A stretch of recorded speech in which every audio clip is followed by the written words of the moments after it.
नमस्कार। मैं आज आपके सामने विद्यार्थी जीवन को लेकर चंद बातें कहने के लिए आ चुका हूं। मानव जीवन को ऋषि मुनियों ने 4 विभागों में बांट के रखा है। मानव जीवन को ऋषि मुनियों ने 4 अलग अलग विभागों में विभाजित किया है। सबसे प्रथम आता है ब्रह्मचर्य।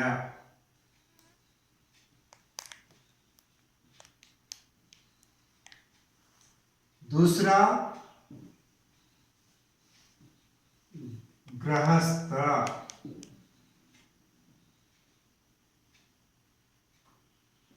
तीसरा वानप्रस्थ। चौथा संन्यास। ब्रह्मचारी जीवन विद्या अध्ययन का जीवन होता है। इस कालावधि में विद्यार्थी को अपने गुरु के आसपास रहकर पाठशाला के वातावरण में संपूर्ण जीवन की व्याख्याएं समझना बहुत ही आवश्यक होता है। इसलिए अपने गुरुजनों के आसपास जो विद्यार्थी 25 वर्ष बिताते हैं, उस जीवन को समझने के लिए प्रयास करते हैं। उसे यहां तक भी समझना है कि ब्रह्मा यानी कौन, केवल पाठ्यक्रम भी नहीं। ब्रह्मा यानी कौन, गुरु भी हो सकते हैं। हमने जो धारणा के आधार पर मान लिया अपने अपने भगवानों को, ऐसे भी हो सकते हैं। लेकिन मैं मानता हूं आपके लिए अपने माता पिता सबसे बड़े श्रेष्ठ भगवान होता है। उनके सिवाय इस धरती पर कोई भगवान नहीं है। फिर भी विद्वानों ने कहा है कि हु इज गॉड, जैसे पूछते हैं विद्यार्थी, G for generator, G for generator, O for organizer, D for destroyer. Brahma, Vishnu, Maheshwar. Brahma ने सृष्टि का निर्माण किया। ब्रह्मा ने सृष्टि का निर्माण किया। विष्णु ने सारी सुविधाएं हमें उपलब्ध करवाया।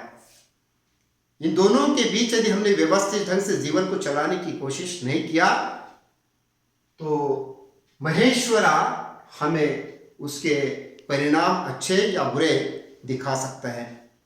इसलिए विद्यार्थी के जीवन में विद्या अर्जन करने जब निकलते हैं तो वहां पर चलता फिरता मनुष्य ही, यानी ब्रह्म यानी गॉड, चर यानी मूविंग, चलता फिरता मनुष्य ही हमारे लिए भगवान है।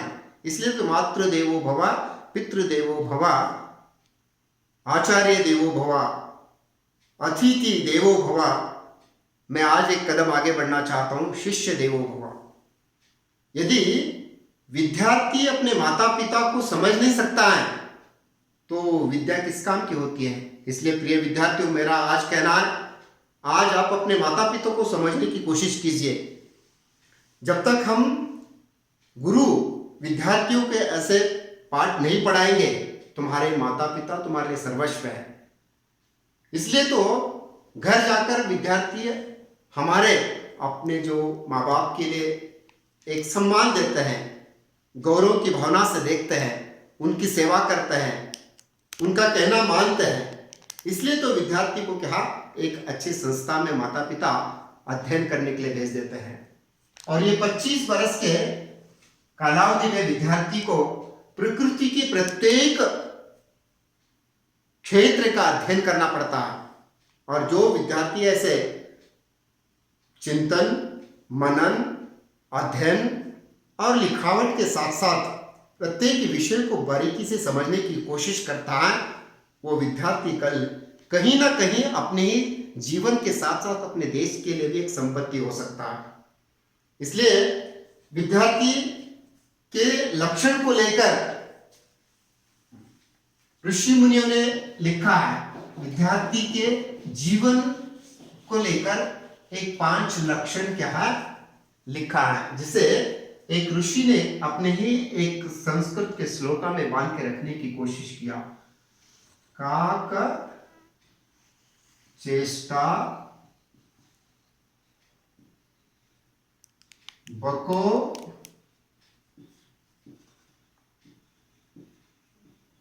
ध्यानम स्वान निद्रा तथैव च अल्पहारी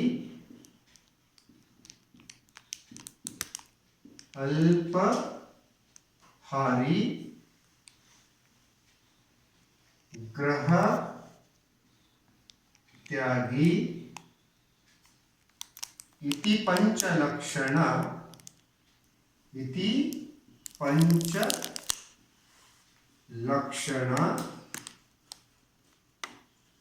विद्यार्थी।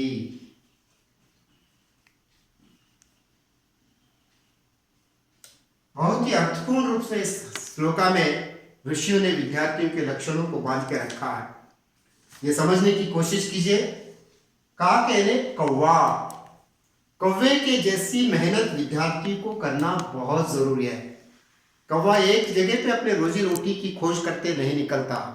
वैसे ही विद्यार्थी को भी अपने पाठ्यक्रम में क्या है, रेफरेंस की किताबों में क्या है, ग्रंथालय में कौन सी किताब मिल सकती है, अपने माता पिता से हमें कौन सा ज्ञान मिल सकता है, अपने विद्यार्थी मित्रों के साथ हम बैठ के चर्चा करते हैं तो हमें क्या उस विषय के प्रति ज्ञान मिलता है। प्रत्येक से क्या आपको विद्या अर्जन करना पड़ता है, यानी कौवे के जैसे आपकी क्या मेहनत करनी पड़ती है, तभी मात्र वो विद्यार्थी है। बको ध्यानम, बक पक्षी होता है जो सफेद नदी के किनारे पे बैठे रहता है और बहते नदी में क्या मछलियां कीड़े मकोड़े रहते हैं और केवल उसका ध्यान क्या रहता है, उस मछली को पकड़ना और खाकर ऋषि मुनि के जैसे ध्यानमग्न होकर बैठना। यानी विद्यार्थी को बहुत ही एकाग्र चित्तता के साथ पढ़ाई करनी चाहिए, ये दूसरा लक्षण है। तीसरा स्वान निद्रा, कुत्ते की नींद करनी पड़ती है, कुंभकर्ण की नींद नहीं। सो गया तो 8-8 12-12 घंटे सो गए तो उसे विद्यार्थी कहा नहीं जाता। बहुत ही कम 6 घंटे या 7 घंटे की है ना कालावधि नींद के लिए रखी गई है। वो भी बहुत विद्यार्थी आजकल कम सोते हैं, कभी कभी तो 4 घंटे ही सोते हैं हमारे विद्यार्थी। यानी नींद ऐसी करो, हम सोते भी रहते हैं तो जागृत अवस्था में रहना। आंगन में रात के 10-11 बजे कोई एक हाथ चिड़िया भी आंगन के कंपाउंड में आकर बैठ गई तो कुत्ता भौंकने शुरू कर देता है। वैसे हमें भी क्या बहुत ही जागृत अवस्था में हमें सोना पड़ता है। ये तीसरा लक्षण है। चौथा अल्पहारी, थोड़ा खाना है, खाने के लिए जीना है, जीने के लिए नहीं खाना। या जीने के लिए खाना, हाँ सर खाने के लिए जीना नहीं सर, जीने के लिए खाना है। बहुत बार लोग यही बोलते हैं खूब खाएंगे खूब सोएंगे और क्या करेंगे। कन्नड़ में बहुत अच्छी बात कही गई है, ಒಂದು ಹೊತ್ತು ಉಣೋನು ಯೋಗಿ, 2 ಹೊತ್ತು ಉಣೋನು ಭೋಗಿ ಅಂತ, 3 ಹೊತ್ತು ಉಣೋನು ರೋಗಿ ಅಂತ, 4 ಹೊತ್ತು ಉಣೋನು ಎತ್ಕೊಂಡು ಹೋಗಿ ಅಂತ. ಅಂದ್ರೆ ಊಟ ಎದಕ್ಕೋಸ್ಕರ, ನಾವು ಬದುಕೋಸ್ಕರ ಅಷ್ಟೇ ಊಟ। यानी हमें जिंदा रहने के लिए खाना चाहिए और ऐसा खाना मात्र विद्यार्थी को स्वादिष्ट भोजन जो माँ बना के आजकल घर में कोविड-19 के परिस्थिति में बना के दे रही है, शायद मुझे लगता है इससे अच्छा भोजन और भविष्य में क्या शायद मिलता है तो माँ के हाथ से नहीं मिला। बाहर के खाने में आजकल हम लोग बीमार हो जाते थे, हर एक नमूने की क्या होटलों में जाकर खाकर हम हॉस्पिटल जाते थे। मुझे तो लगता है कि ये परिस्थितियाँ हमें बहुत कुछ सिखा चुकी है। कोई बीमार नहीं है आजकल, किसी विद्यार्थी का पेट दर्द नहीं, किसी विद्यार्थी का सर दर्द नहीं, किसी का कोई आजकल स्वास्थ्य बिगड़ता ही नहीं। क्यों?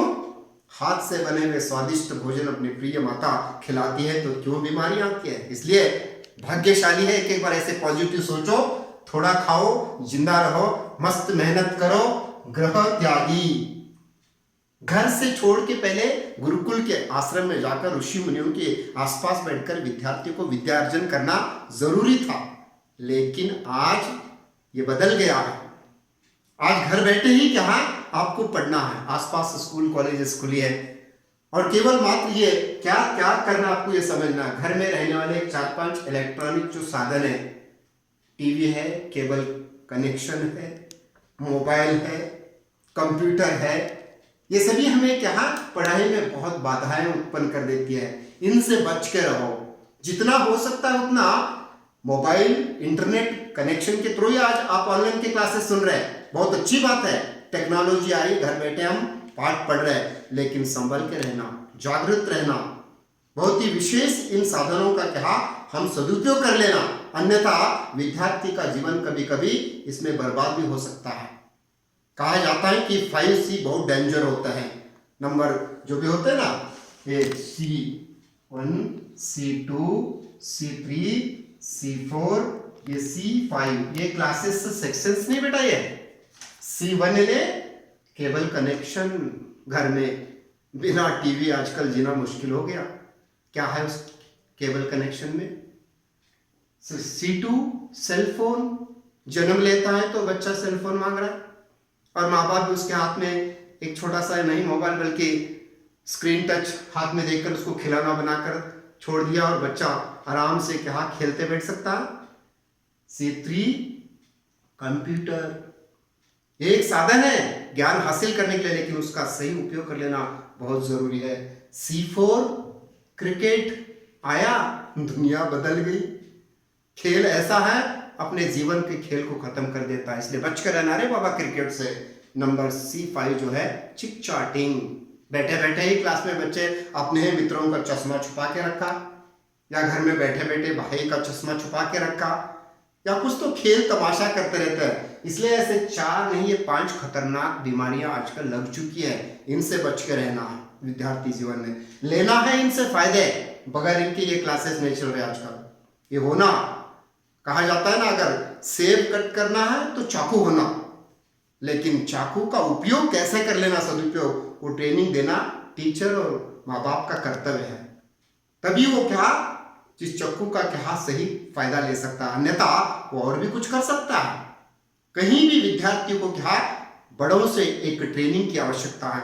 इसलिए भूखे रहना, खूब क्या घर छोड़ के जाना, यानी अपने घर के साधनों को भूलना है बेटा। तब ये 5 लक्षण जब मिलते हैं तो शायद मुझे लगता है कि विद्यार्थी बहुत आगे बढ़ सकता है। एक एक विद्यार्थी के जीवनों को हमने देखा। स्टीव जॉब्स को बेटा खाने के लिए नहीं मिलता था, आज हम बोलते हैं अल्पाहारी थोड़ा खाना सा। रोजाना कोक के बोतल यहाँ पे वहां पे पड़े रहते थे, जमा कर लेता था, ले जाकर बेचता था, उसी से जो कुछ मिलता था पेट के लिए खाता था, और वीकली वंस संडे एक टेम्पल जाकर पेट भर खाना खाता था स्टीव जॉब्स। वहां पर मंदिरों में उसको पेट भर खाना मिलता था। ये उदाहरण मैं क्यों दे रहा हूं? जिस विद्यार्थी को न खाने के लिए पेट भर खाना मिला, न अच्छे कपड़े मिले, न स्कूल कॉलेज गया, न माँ बाप ने उनको प्यार दिया, आज ऐसे व्यक्ति ने कहा बहुत बढ़िया क्या एक चीज बना के रख दिया, एप्पल प्रोडक्ट आज दुनिया में किसी के हाथ में, तो उसकी कृपा है। इसलिए उसने कहा है stay hungry stay foolish, stay hungry stay foolish. भूखे बनो बेटा विद्या पाने के लिए, दौड़ते जाओ अपने टीचरों के पास, सर मुझे इस विषय के बारे में दिक्कत है, आप समझाइए। जब तक बच्चा रोता नहीं तब तक माँ दूध पिलाती नहीं। वैसे ही पढ़ाई में भी है, जब तक आप प्रश्न नहीं पूछते गुरुजनों को तब तक विद्यार्थी को ज्ञान प्राप्त होना बहुत मुश्किल होता है। इसलिए स्वामी विवेकानंद अक्सर सवालों पर सवाल पूछते थे। हर एक प्रश्न को एक ही बार नहीं, एक ही प्रश्न 5 बार पूछते थे। आपने गॉड को देखा है? आपने भगवान को देखा है? आपने ईश्वर को देखा है? यदि वो नरेंद्र ऐसे उधर से आ रहे हैं तो लोग रास्ता छोड़ के भाग जाते थे, क्योंकि ये पागल है, कुछ भी पूछता है। पागल बनना पड़ता बेटा पढ़ाई के लिए, जुनून रहना पड़ता। पागल पर नहीं है तो विद्या देवी का आशीर्वाद प्राप्त नहीं होता। बहुत बार हम लोग सरस्वती के स्तोत्र पढ़ते हैं, लेकिन वो स्त्रोत के साथ साथ मेहनत करनी पड़ती है। तभी विद्यार्थी के जीवन 25 साल जो होते हैं ना, कोई डिग्री नहीं बचती है। मॉन्टेसरी से लेकर MD, MS, PhD तक सारी पढ़ाई 25 साल में परिपूर्ण हो जाती है। वो मात्र विद्यार्थी, इसलिए विद्यार्थी को बहुत सीधा साधा रहना पड़ता है। सादा जीवन, उच्च विचार, यही है जीवन का सार। ये विद्यार्थी के लिए कहा जाता है, सादा जीवन, उच्च विचार, यही है जीवन का सार। धन्यवाद।